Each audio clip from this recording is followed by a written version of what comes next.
খতনা করতে গিয়ে শিশু আইনের মৃত্যুর ঘটনায় স্বাস্থ্য অধিদপ্তরের তদন্ত প্রতিবেদন আমলে নিয়ে ৫ মার্চ পূর্ণাঙ্গ শুনানির দিন ধার্য করেছে হাইকোর্ট। বিচারপতি ফারা মাহবুব ও বিচারপতি দেবাশিস রায়চৌধুরীর বেঞ্চ এই দিন নির্ধারণ করেন।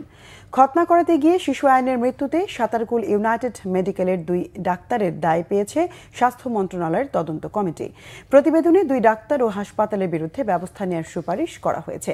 আইনের বাবা মাকে ক্ষতিপূরণ দেওয়ারও সুপারিশ করেছে কমিটিটি। অনুমোদনহীন সব হাসপাতাল ও ক্লিনিক বন্ধের সুপারিশ করেছে তদন্ত কমিটি।